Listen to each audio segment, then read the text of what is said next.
할렐루야. 우리나라 전래 동화 중에 햇님과 달님 이야기가 있습니다. 홀 어머니와 오누이가 사는 두메산골에 어머니는 장터에 나가서 떡을 팔고 저녁 늦게 여러 고개를 넘어 집으로 돌아오는데 호랑이를 만난 겁니다. 호랑이가 떡 하나 주면 안 잡아먹지 이렇게 얘기하는 거예요. 어머니는 얼른 떡을 하나 주고 고개를 넘습니다.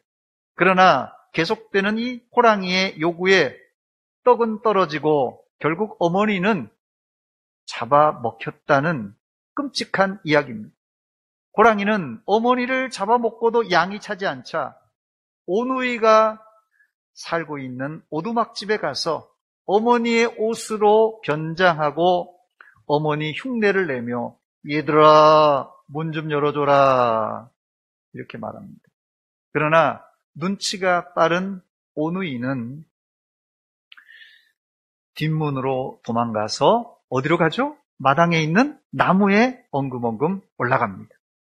그런데 호랑이가 나무까지 쫓아 올라오는 것이에요. 잡아먹으려고. 이때 오누이는 어떻게 합니까? 하늘에 기도를 드립니다. 이때 신기한 일이 벌어졌어요. 하늘에서 뭐가 내려오죠? 동화밧줄이 쫙 내려오는 거예요. 오누이는 그 동화줄을 타고 하늘에 올라가 햇님과 달님이 되었다는 이야기입니다. 그런데 이것을 본 호랑이도 자기도 하늘에 기도를 하니까 신기하게 호랑이에게도 동화줄이 쫙 내려오는 것입니다. 호랑이도 이 동화밧줄을 탁 잡고 이제 하늘에 올라갑니다. 그런데 이 동화줄은 어떤 줄이죠? 썩은 동화줄이라서 호랑이는 중간에 수수밭에 떨어져 죽었다는 약간은 엽기적인 전래 동화입니다. 저는 어렸을 때 이 동화를 들으며 가슴이 조마조마했습니다. 이 호랑이가 이 오누이까지 잡아먹으면 어떻게 하나. 그래도 썩은 동화줄을 타고 올라가다가 호랑이가 수수밭에 떨어져 죽는 장면에서 마음이 안도되었고, 당시 제가 예수는 믿지 않았지만 권선징악을 주관하시는 하나님이 있다는 사실에 만족했습니다. 여러분께 질문 하나 하겠습니다. 지금 여러분들은 어떤 동화줄을 붙들고 천국에 가고 있습니까? 천국까지 갈 수 있는 아주 싱싱한 동화줄을 붙들고 있습니까? 아니면 혹시 썩은 동화줄을 붙들고 있는 것은 아닙니까? 한번 살펴보시기 바랍니다. 오늘 저는 여러분께 생명의 줄, 구원의 줄 이야기를 하려고 합니다. 히브리어로 줄은 티크바라고 합니다. 티크바. 제가 이 티크바라는 단어를 올 들어서 2번 설교했지만 아마 다 잊어버리셨겠죠. 그러나 제 설교를 들었던 분이라면 제가 불렀던 이스라엘 애국가 하티크바는 기억나실 것입니다. 하티크바가 무슨 뜻입니까? 이 티크바의 정관사 하를 붙여서 그 소망이란 뜻이 되었습니다. 그 소망이란 말의 원 의미가 뭐라고요? 오늘 본문에 나와 있는 이 줄이라는 단어입니다. 본문 18절 말씀에 보니까 이 단어가 나오는데, 우리가 이 땅에 들어올 때 우리를 달아내린 창문에 이 붉은 줄을 메고 내 부모와 형제와 내 아버지의 가족을 다 내 집에 모으라 했는데, 여기 나오는 붉은 줄 할 때 이 줄이 히브리어로 티크바입니다. 희망이란 뜻이에요. 오늘 이 설교를 들을 때 구원의 줄, 희망의 줄, 천국 가는 줄을 꼭 붙드시는 여러분이 되시기를 주의 이름으로 축원합니다. 첫 번째, 오늘 본문의 배경을 잠시 살펴보겠습니다. 여호수아 장군과 이스라엘 백성이 여리고 성을 공격하기 전에 이 시딤이라는 곳에 머물러 있으면서 거기서 여리고 성에 2명의 정탐꾼을 이제 보냅니다. 여호수아서 2장 1절입니다. 눈의 아들 여호수아가 시딤에서 2 사람을 정탐꾼으로 보내며 이르되 가서 그 땅과 여리고를 엿보라 그랬어요. 정탐꾼은 여리고성에 잠입해서 기생 라합의 집에 들어가 유숙합니다. 그런데 수상한 사람이 들어왔다는 첩보가 이 여리고 왕에게 이제 전달됩니다. 본문 2절입니다. 어떤 사람이 여리고 왕에게 말하여 이르되 보소서 이 밤에 이스라엘 자손 중에 몇 사람이 이 땅을 정탐하러 이리로 들어왔습니다. 이런 첩보가 들어온 것입니다. 이스라엘 스파이들이 말 그대로 발각이 됐어요. 여리고 왕은 즉시 사람을 보내서 기생 라합의 집을 급습합니다. 이때 라합은 기지를 발휘하여서 거짓말로 정탐꾼들을 보호해 줍니다. 라합의 거짓말로 두 정탐꾼은 생명을 구하게 되었는데 여기서 우리는 한 가지 의문이 듭니다. 왜 기생 라합은 자기가 살고 있는 여리고를 구하지 않고 이스라엘의 첩자들을 보호하기 위해서 거짓말까지 하면서 숨겨준 것입니까? 여리고 사람 입장에서는 라합은 누굽니까? 이 매국노예요. 왜 그랬을까요? 그 이유를 정탐꾼과 이 라합의 이야기를 들어보면 우리가 알 수 있습니다. 본문 9절 말씀해 보니까 말하되 여호와께서 이 땅을 너희에게 주신 줄을 내가 아노라. 우리가 너희를 심히 두려워하고 이 땅 주민들이 다 너희 앞에서 간담이 녹았다 말합니다. 어떻게 기생의 입에서 이런 말이 나올 수 있었을까요? 여러분 놀랍지 않습니까? 말을 꺼내자마자 이 기생의 입에서 나오는 말, 제일 첫 번째 나온 일성이 뭡니까? 여호와께서 이 땅을 너희에게 주신 줄 아노라, 이 말이 나왔어요. 그녀는 정확하게 하나님의 이름, 뭐예요? 여호와라는 하나님의 이름을 알았고 이스라엘이 누구인가를 똑똑히 알았습니다. 그렇다면 어떻게 라합의 입에서 이런 신앙 고백이 나올 수 있었던 것입니까? 라합의 이야기를 계속 들어보면 알 수 있는데 10절입니다. 이는 너희가 애굽에서 나올 때 여호와께서 너희 앞에서 홍해의 물을 마르게 하신 일과 너희가 요단 저쪽에 있는 아모리 사람의 두 왕 누굽니까? 시온과 옥에게 행한 일, 곧 그들을 전멸시킨 일을 우리가 들었음이니라 그랬습니다. 출애굽 때 하나님이 홍해를 쫙 갈라 놓은 일, 또 이스라엘의 이 강력한 이 아모리의 두 왕 시온과 옥을 이긴 일, 라합은 이런 이야기를 듣고 하나님은 보통 신이 아니라 전능한 하나님이라는 사실을 알게 되었습니다. 그런데 같은 소문을 들었지만 여리고 사람들의 마음은 어떻습니까? 그 반대입니다. 본문 11절에 보니까 우리가 듣자 곧 마음이 녹았고 너희로 말미암아 사람이 정신을 잃었다 말합니다. 한마디로 여리고성 사람들은 이 소문을 듣고 거의 초죽음에 이르게 됩니다. 사실 이 소식을 듣고 처음엔 라합도 마찬가지로 긴장했을 것입니다. 자신도 여리고성에 사는 한 꼼짝없이 죽은 목숨이기 때문에 그렇습니다. 지금 여리고성은 이스라엘 백성들로 인해서 성문은 꽁꽁 걸어 잠그고 비상사태를 선포한 상황입니다. 라합이 여리고 주민들의 마음이 녹았고 사람들이 정신을 잃었다라는 표현이 좀 과장된 표현일지라도 당시 여리고성 안의 사람들의 분위기를 충분하게 잘 알려주는 말씀입니다. 두 번째, 이런 패배적인 분위기 가운데 라합은 희망을 보았습니다. 패배적인 분위기 가운데 라합은 희망을 보았습니다. 여러분, 희망은 언제 빛나는 줄 아십니까? 환한 대낮에 별이 안 보여요. 오히려 칠흑 같은 캄캄한 밤에 별이 빛나는 것처럼 희망은 죽음 일보 직전에 더 환하게 보이는 법입니다. 라합이 보았던 그 희망이 무엇입니까? 정탐꾼을 만나는 것입니다. 그래서 라합은 정탐꾼을 숨겨주고 살려준 것입니다. 본문 12절입니다. 그러므로 이제 청하노니 내가 너희를 선대하였은즉 너희도 내 아버지의 집을 선대하도록 여호와로 내게 맹세하고 내게 증표를 내라 그랬습니다. 라합은 오직 자신의 희망은 여리고에 있지 않고 어디에요? 이스라엘 정탐꾼에게 있는 줄 알았습니다. 더 나아가서는 이스라엘 백성들에게 자기의 희망이 있는 것을 알았어요. 더 나아가서 이스라엘의 하나님께 자신의 희망이 있다고 확신했습니다. 이것을 히브리서 기자는 믿음이라고 말합니다. 히브리서 11장 31절입니다. 믿음으로 기생 라합은 정탐꾼을 평안히 영접하였으므로 순종하지 아니하는 자와 함께 멸망하지 아니하였도다 그랬습니다. 라합은 아주 지혜로운 여인이었습니다. 그녀는 하나님이 하늘과 땅 상천하지에 전능하신 하나님이라는 소문을 듣고 믿음으로 정탐꾼을 영접한 여인입니다. 사실 라합은 여리고성에서 그리 평판이 좋지 않은 여인이었어요.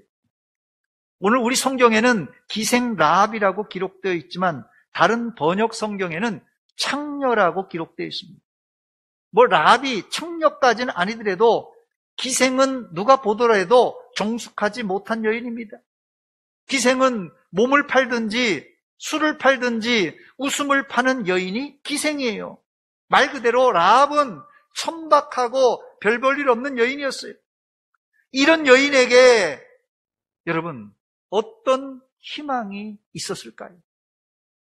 부끄럽지만 우리 시대에도 몸을 파는 여인들과 기생들이 아직도 존재합니다. 정부에서는 이런 풍기문란한 일을 단속하고 있지만 요즘은 인터넷 시대라서 더 교묘하게 성매매가 이루어진다고 합니다.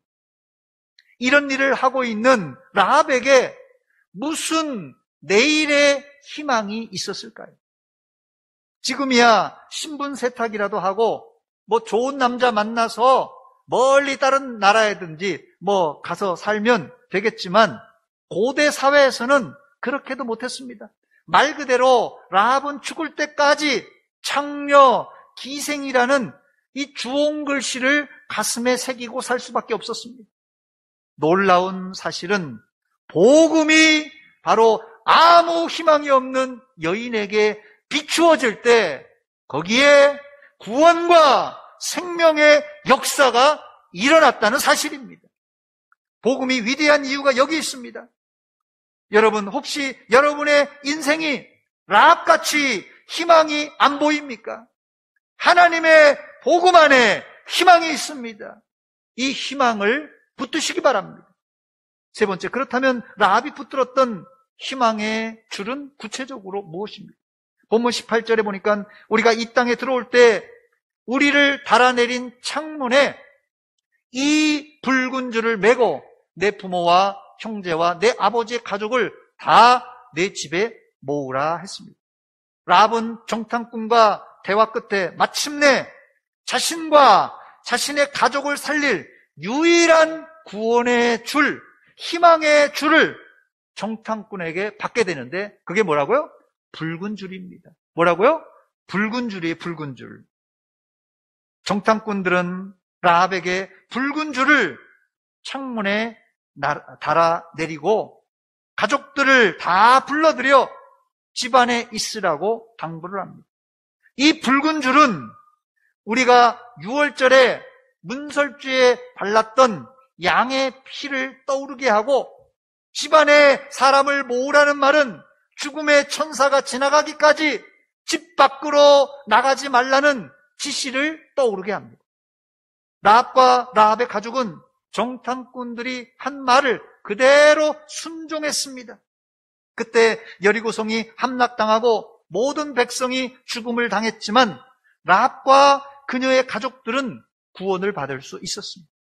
사실 원칙적으로는 라합과 그 가족들도 죽은 목숨이었습니다. 희망이 없었습니다. 그러나 누굴 만났다고요? 정탐꾼을 만나고 정탐꾼들에게 받았던 그 붉은 줄을 창문에 달아내리고 온 식구가 집안에 모여 있을 때 구원을 받았던 것입니다. 그 붉은 줄을 히브리어로 티크바라고 합니다. 티크바. 희망이란 뜻입니다. 여기에 정관사 하를 붙여서 하티크바, 그 희망이 된 것입니다.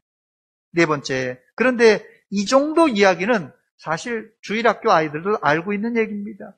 라합이 붉은 줄을 달아서 가족들이 다 살았다. 이 정도는 주일학교 아이들도 알고 있는 이야기입니다. 라합의 이야기는 네 번째, 이제부터 시작되는데 여리고 성에서 구원받은 이후 그녀는 더 큰 희망의 이야기를 썼습니다. 라합의 스토리의 클라이막스는 지금부터입니다, 여러분. 마태복음 1장 5절 말씀입니다. 살모는 라합에게서 보아스를 낳고, 살모는 누구에게서요? 라합에게서 보아스를 낳고, 보아스는 룻에게서 오벳을 낳고, 오벳은 이새를 낳고 했습니다. 그리고 이새는 누구를 낳았죠? 다윗을 낳았습니다. 다윗은 누구를 낳았습니까? 다윗의 줄기는 1000년 후에 예수 그리스도를 낳습니다. 저는 라합을 통해서 다윗이 출생했고 다윗을 통하여서 예수 그리스도까지 족보가 연결되는 것을 보고 아주 소름이 쫙 끼쳤어요. 아, 희망이라는 것이, 티크바라는 것이 바로 이런 것이구나. 희망이라는 것이 뭡니까? 여러분, 희망이 뭡니까? 요즘 사람들 코로나 때문에 희망을 가집시다 사람들이 얘기하는데, 세상 사람들이 얘기하는 희망은 뭐냐면, 지금 힘드니까 지금 힘들어도 내일 좀 나아집니다. 올해 힘들어도 내년에 좀 나아집니다. 이게 보통 사람들이 이야기하는 희망이에요. 여러분, 성경에서 말하는 티크바, 희망은 이런 게 아닙니다, 여러분. 성경에서 말하는 희망은 내일 좀 나아지고 내년에 좀 더 나아진다는 단순한 바람이나 기대가 아니라 희망이란 다윗을 낳고 예수 그리스도의 족보를 써내려가는 것이에요. 여러분, 희망이라는 것이 우리가 생각하는 단순한 기대나 바람이 아닙니다. 다윗을 낳고 예수 그리스도의 족보를 써내려가는 바로 이게 희망이라는 것입니다. 여러분, 놀랍지 않습니까? 구전에 의하면 라합과 결혼한 살몬이라는 사람은 여리고에 들어갔던 두 정탐꾼 중에 한 사람이라고 합니다. 어쨌든 살몬이라는 사람은 유다 지파에 속한, 어디예요? 유다 지파, 12지파 중에 유다 지파에 속한 건장한 이스라엘 청년이었습니다. 그리고는 살몬이 여리고의 기생 출신 누구와요? 라합과 결혼하여 누굴 낳습니까? 보아스를 낳아요. 보아스. 그 보아스가 누구에게서요? 룻에게서 오벳을 낳고, 오벳은 이새를 낳고, 이새는 누구예요? 다윗을 낳아서 라합은 결국은 다윗의 고조 할머니가 됩니다. 결국 라합은 예수님 족보에 등장하는 여인이 되었습니다. 이게 뭐라고요? 라합의 반전, 라합의 희망입니다. 제가 1월 달에도 희망에 대해서 설교하면서 이스라엘이 나라를 잃고 2000년 동안 세계에 흩어져 고난을 당했지만은 뭘 잃지 않고요? 희망을 잃지 않고 끝까지 붙잡았을 때 세상 사람들이 깜짝 놀라는 기적, 이스라엘의 건국이 이루어졌습니다. 희망은 이처럼 능력이 있고 파워가 있습니다. 다시 라합 이야기로 돌아가면 라합은 사실 희망이 1도 없었던 여리고성 사람들에게 손가락질 받았던 절망적인 여인이었어요. 기생에게, 창녀에게 무슨 내일의 희망이 있겠습니까? 하루하루 겨우 사는, 한마디로 죽고 싶은 심정이 한두 번이 아니었을 것입니다. 그러나 이 여인의 귀에 하나님의 소식, 이스라엘의 소식은 복음이었습니다. 라합은 가족과 자신과 가족이 구원받았을 뿐 아니라 이 살몬이라는 건장한 유다 청년과 결혼하여서 나중에는 여리고에서 어디로 갑니까? 베들레헴에 정착하여 거기 삽니다. 거기서 자녀를 낳고 큰 땅을 점령하여서 소유하고 행복하게 살았습니다. 그 증거는 그 아들 보아스는 사사기 시대에 룻의 주인공 아닙니까? 사사기 시대에 베들레헴에서 아버지 살몬의 땅을 이어받아서 큰 농사를 지었던 대부호였어요. 사사기 시대 이스라엘 땅은 이제 제비 뽑아서 땅을 일단 분배하고 또 그 지역을 점령하는 사람이 그 땅의 주인이 되었습니다. 유다 지파는 예루살렘을 경계로 해서 남쪽을 차지했어요.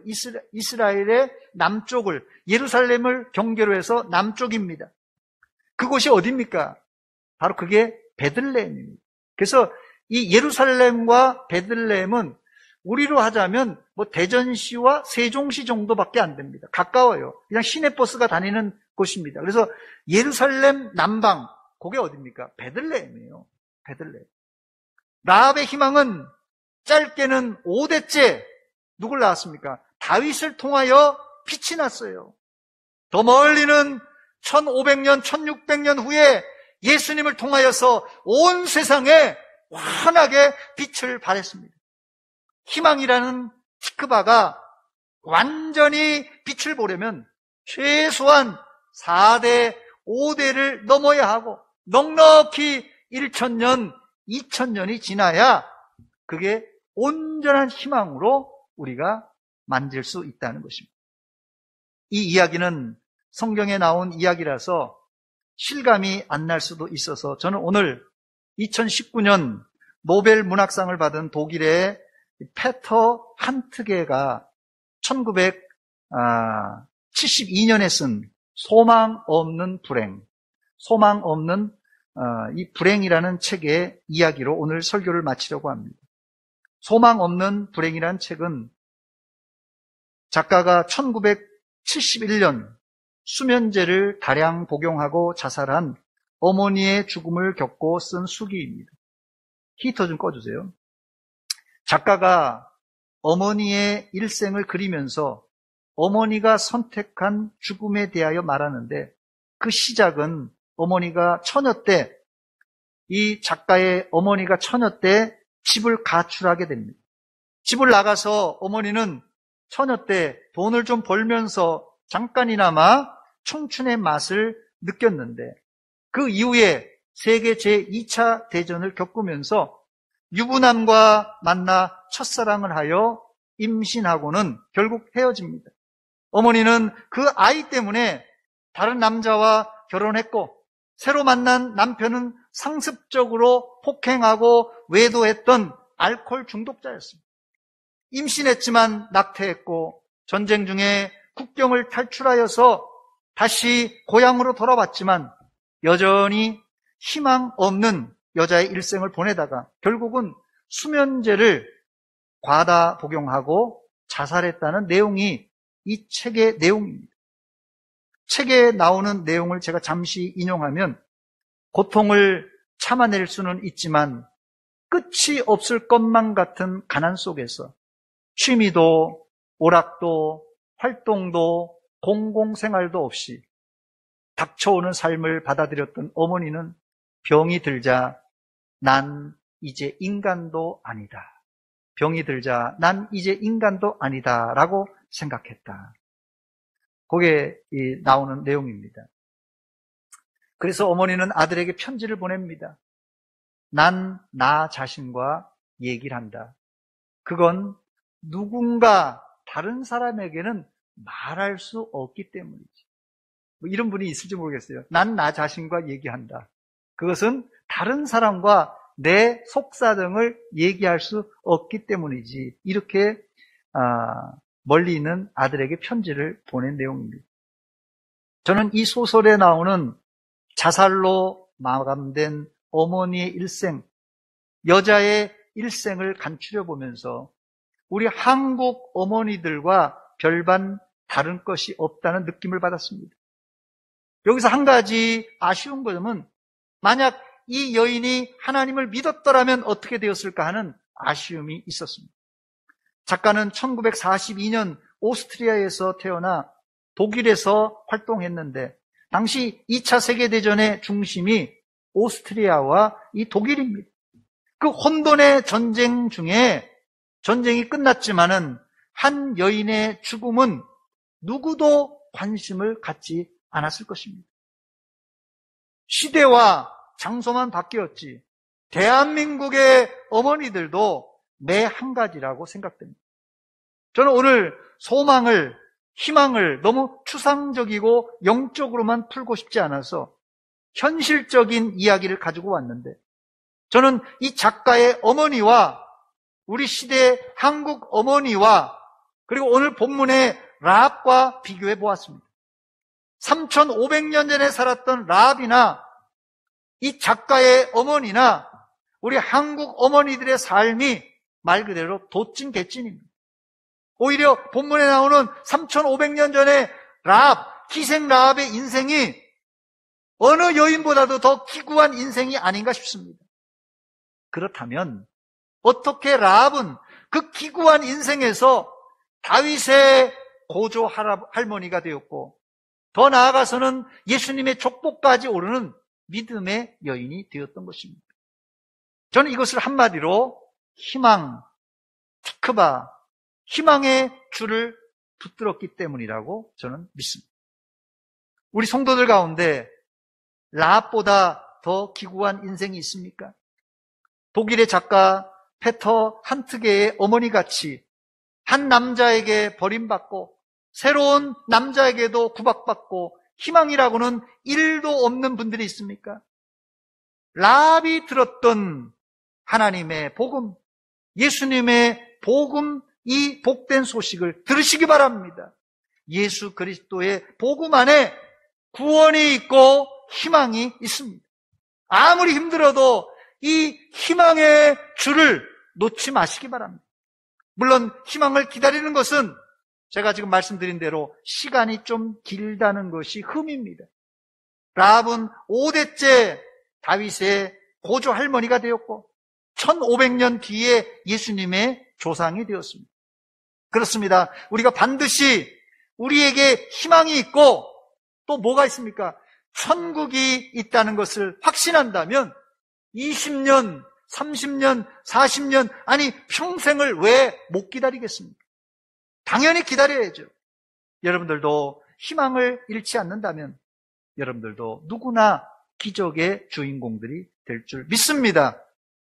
교육학자들은 자라나는 어린아이들에게는 특별히 희망이 중요하다고 합니다. 어린아이들에게 희망이 중요하지 않습니까? 자라나는 어린아이와 청소년들에게 중요한 것, 이 희망입니다. 그러나 전 어린아이들보다 더 희망이 필요한 사람들이 있는데 바로 희망을 잃은 세대, 희망을 잃어버린 세대, 어른들, 특별히 노년에 계신 어른들이 더 이 희망을 붙잡아야 된다고 생각합니다. 노년의 희망이 더 절실한 이유는 이제 우리의 영원한 천국, 영원한 희망이 얼마 남아 있지 않기 때문에 그렇습니다. 여러분, 사람이 아파서 병들어서 죽는 게 아닙니다, 여러분.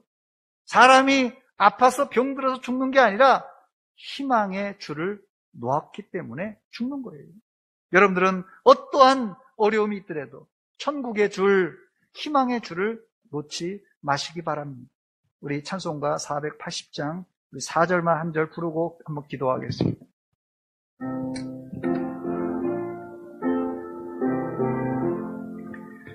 바라던 천국 올라가 하나님 앞에 배울 때 구주의 힘입어 어여시 바로 서리라.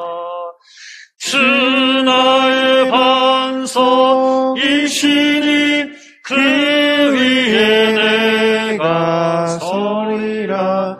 그 위에 내가 서리라. 같이 기도합니다. 바라던 천국 올라가 하나님 앞에 배울 때 구주의 의를 힘입어 어여시 바로 서겠네. 주 나의 반석이시니 그 위에 내가 서리라. 그 위에 내가 서리라. 우리의 희망이 보입니다. 확실한 희망이 있습니다. 천국 하나님의 나라가 멀지 않습니다.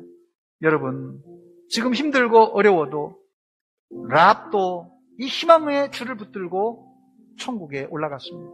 이 시간 하나님 우리에게 믿음 주시고 희망 주시사 포기하지 말게 하시고 하나님 바라보게 하셔서 또 우리 주변에 희망을 잃은 자들 희망을 되찾게 하여 주시옵소서. 한 목소리를 같이 기도합니다. 하나님 우리 아버지 은혜와 사랑 감사드립니다. 이 아침에 저희들에게 말씀으로 도전 주신 하나님 아버지 하나님 우리에게 말씀하여 주시고 우리에게 하나님 주신 이 붉은 줄을 붙들고 이 천국의 줄을 붙들고 구원의 줄을 하나님 붙들고 나아갈 때 하나님 영광 받아 주시옵소서. 코로나로 인해서 우리 주변에 하나님 희망의 줄을 잃어버린 자들이 얼마나 많이 있습니까? 아버지 이 희망의 줄을 다시 한번 찾는 시간 되게 하시옵소서.